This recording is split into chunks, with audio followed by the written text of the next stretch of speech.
an old-fashioned iron Hanukkah candle holder hung next to a mirror. We never used this because it was much more cumbersome.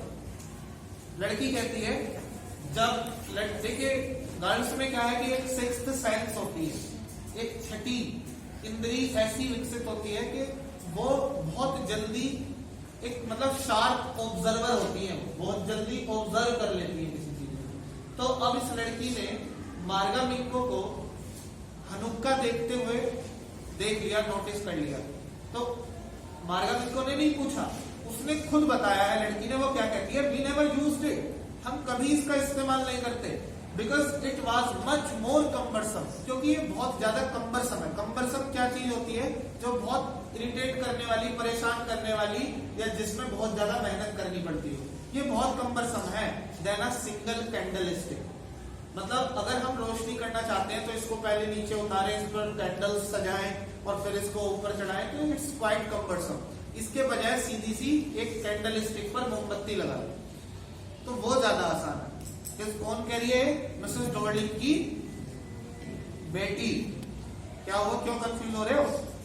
Would not you sit down, asked the girl. अब लड़की ने मार्गा मिंको से पूछा, क्या तुम बैठोगी नहीं? She had open the door of the living room. उसने लिविंग रूम का कमरा, लिविंग रूम मतलब डाइनिंग प्लस ड्राइंग दोनों कंबाइंड, जहां फैमिली अपना टाइम पास करती है, फैमिली इकट्ठी होकर के बैठ सकती है, डाइनिंग का होना वहां पे कंबाइंड है, that makes a living room. तो लिविंग रूम में उसने उसको बिठाया। Drawing room is a separate part for the welcome of the guest, लेकिन वहां पे डाइनिंग नहीं होती, ठीक है। लिविंग रूम के अंदर क्या है कि एक फैमिली के लिए वो स्पेस है और प्लस डाइनिंग है, लिविंग रूम हो गया। So she had open the door of the living room and I went inside past her. उसने लिविंग रूम का दरवाजा खोलकर पकड़े रखा और मैं आई वेंट इनसाइड पास्ट हर, मैं उसके पीछे अंदर गई। मतलब पहले अंदर जाके उसने दरवाजा पकड़े रखा हुआ, फिर वो पीछे से अंदर गई। आई स्टॉप, मैं ठहरी। हॉरिफाइड, भयभीत हो गई, डर गई। ऐसा क्या हुआ कमरे में कि घुसते ही वो भयभीत हो गई, डर गई, सहम गई और रुक भी गई। I was in a room I knew and did not. मैं एक ऐसे कमरे में थी जिस कमरे को मैं जानती थी और नहीं भी जानती थी। अब ऐसा क्या हो गया, I found my self in the midst of things.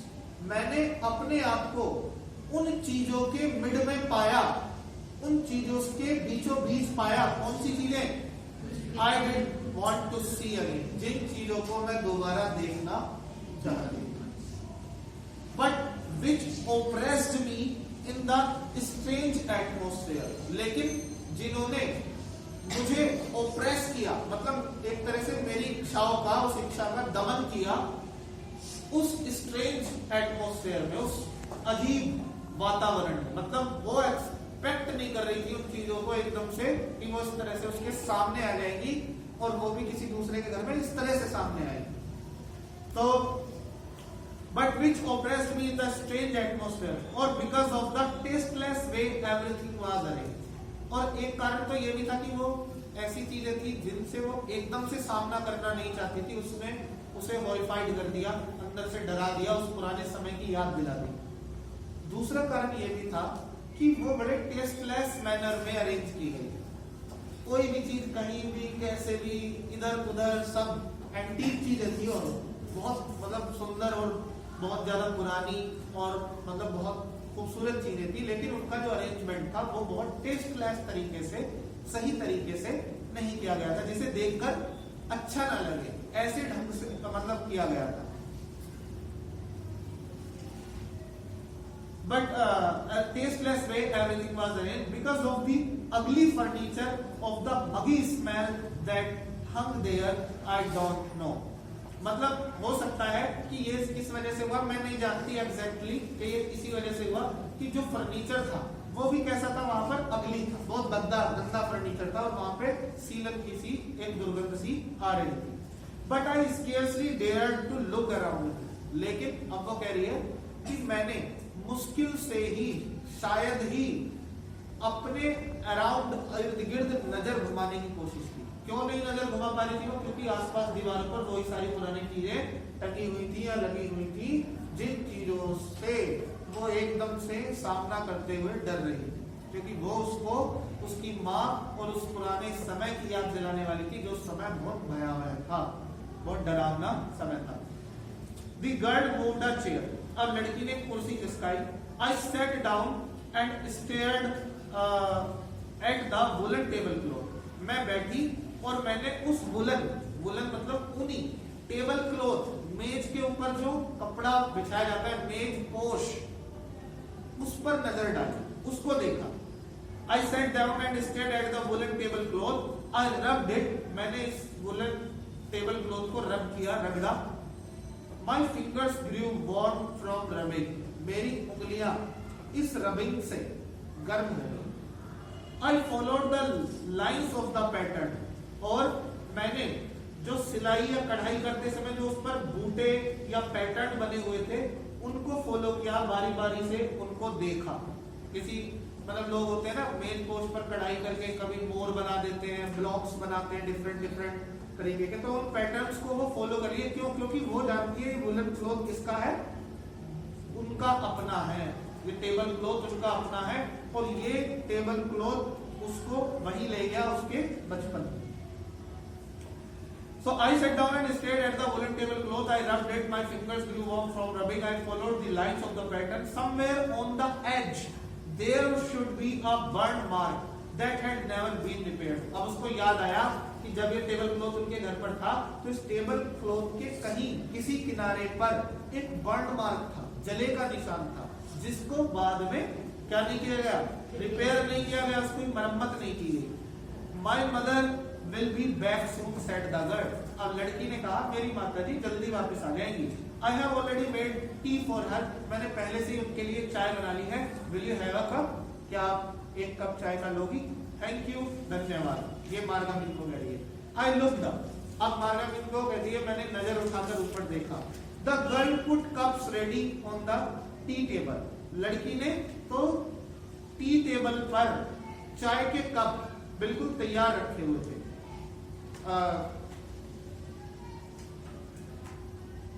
She had a broad back, मतलब वो भी अपनी माता की तरह हेल्दी थी, just like her mother, बिल्कुल ठीक अपनी माँ की तरह। She poured tea from a white pot. उसने जो चाय उड़ेली वो एक white pot, टी पॉट से, white केतली से चाय उड़ेली। All it had was a gold border on the lid. इस केतली ये केतली पूरी तरह से white थी, बस इस पर क्या था, इसकी जो लिड थी, इसका जो ढक्कन था, उसकी लिड पर एक गोल्ड बॉर्डर बना हुआ था, सुनहरा बॉर्डर बना हुआ था। I remembered, मैंने याद किया। She opened a box, फिर उसने एक बक्सा खोला and took some spoons out, और उसने कुछ चम्मचें बाहर निकाली। That's a nice box. I heard my own voice. मैं अब मार्गा मिनको कह रही है कि मैं ख्यालों में खोई हुई हूँ, लेकिन अपने आप ही मेरा दिमाग कुछ बोलता जा रहा है। तो मार्गा मिनको कह रही है मैंने अपनी ही आवाज को सुना, वो बिना चाहे ही बोल उठी। क्या बोल उठी? It's a nice box. That's a nice box. वो एक सुंदर बक्सा है। It was a strange voice. ये एक बड़ी विचित्र आवाज थी। As though each sound was different in this room. ऐसा लग रहा था जैसे इस कमरे के अंदर हर कोई आवाज ही अलग है। Oh, you know about them? अरे आप क्या उनके बारे में जानती हैं? She had turned around and brought me my tea. वो वापस मुड़ी और मेरे लिए मेरी चाय लाई। She laughed. वो हंसी। My mother says it's antique. मेरी माता जी कहती है कि ये जो है ये चीजें एंटीक है। We have bought lots more. हमें बहुत सारी मिली है। She pointed round the room. उसने चारों तरफ पॉइंट आउट करते हुए कहा देखो हमें बहुत सारी एंटीक चीजें मिली हैं। See for yourself. खुद ही देख लो। I had no need to follow her hand. मुझे उसके हाथ के इशारे को फॉलो करने की कोई जरूरत नहीं, क्योंकि वो तो पहले से ही देख चुकी थी। I knew which thing she meant. मैं जानती थी कि उसका मतलब किन चीजों से है। I just looked at the still light over the tea table. मैंने तो बस क्या देखा, टी टेबल पर चाय की मेज पर जो एक ठहरा हुआ जीवन पड़ा हुआ था। देखो मेटाफोरिक यूज किया गया है यहाँ पर, किसको, जो कटलेरी है और जो टी पॉट और कप्स वगैरह है, उनको भी एक जीवन बताया गया। क्यों? क्योंकि इन्होंने अपने अंदर एक जीवन की याद समेटी हुई, तो उनको, लेकिन वो जीवन कैसा कहा उसने? स्टिल जीवन कहा, ऐसा जीवन जो ठहर गया था। और किसका जीवन ठहर गया था? माँ का, इसका तो चल ही रहा। तो वो ऐसा जीवन टी टेबल पर मतलब रखा हुआ था। Still life over the tea table. As a child, I had always fancied the apple on the pewter plate. एक बच्चे के रूप में मैंने सदैव फैंसी की थी, मतलब कल्पना करती थी, मैं चाहती थी कि प्यूटर प्लेट के अंदर एप्पल को, मतलब एप्पल कट के मेरे लिए आए, ऐसा मैं चाहती थी। Apple on the pewter plate, pewter plate है मतलब ये। We use it for everything, she said. अब लड़की ने कहा कि देखो ये जो प्लेट है ना, हम इसका हर एक चीज के लिए इस्तेमाल करते हैं। अगर हमें किसी चीज की वैल्यू ना पता हो तो फिर मतलब उस चीज का मजाक बन जाता है। We use it for everything, she said. उसने कहा once we even ate off the plates hanging there on the wall. जो दीवार पर वो तस्तरियां रखी हुई है ना, एक बार तो हमने उन तस्तरियों में भी खाना खाया था, जो एंटीक मतलब पुराने जमाने की तस्तरियां जो बड़ी रेयर है। So once we even ate off the plates hanging there on the wall, I wanted to so much. मतलब लड़की कहने लगी मैं इतना ज्यादा ये काम करना चाहती थी, मैं चाहती थी कि इन्हीं प्लेट्स में खाऊं, तो मेरी माँ ने हमें अलाउ किया, हमने उसमें भी खाना खाया। But it was not anything special. अब लड़की लेकिन कह रही है जब हमने खाना खा लिया तो इसमें कोई स्पेशल बात तो लगी नहीं कि वो इतनी एंटीक है और ये नॉर्मल प्लेट्स है, सेम सा ही लगा। मतलब ये बता रही है वो उसको, बातचीत कर रही है कुछ। I had found the burnt mark, लेकिन मार्गा मित्रो की दुनिया तो अपनी अलग ही चल रही है। वो मार्गा मित्रो कहती है I had found the burnt mark, जो जले का निशान था उस टेबल क्लॉथ पर, वो भी मैंने पा लिया, ढूंढ लिया, burnt mark भी। The girl looked questioningly at me. और जब ये वो काम कर रही थी और कुछ बोल रही थी तो वो क्या एक्सपेक्ट कर रही होगी कि मार्गा मित्रो भी कुछ रिएक्शन देगी, लेकिन मार्गा मित्रो ने कोई रिएक्शन नहीं दिया। तो उसने क्वेश्चनिंगली उसकी तरफ देखा, प्रश्न भरी निगाह से, सवाल भरी निगाह से कि भाई तुम क्या ढूंढ रही हो, मैं बात कर रही हूँ तुम जवाब नहीं दे रही। यस आई सेड, हाँ हाँ मैंने कहा। मार्गा मित्रो ने एकदम जब देखा ना ये कुछ एक्सपेक्ट कर रही है रिएक्शन, तो उसने एकदम हाँ हाँ हाँ। You get so used to touching all these lovely things in the house.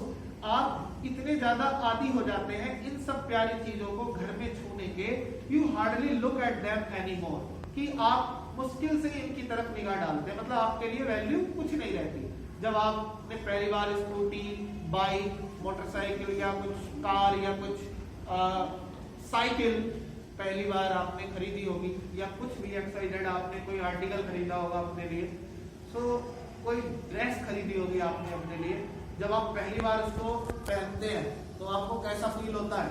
वाव, है ना, अच्छा सा लगता है। और जब 3-4 बार उसको पहन लेते हैं तो उसकी कोई वैल्यू नहीं रहती। पोस्ट करना वीडियो को पोस्ट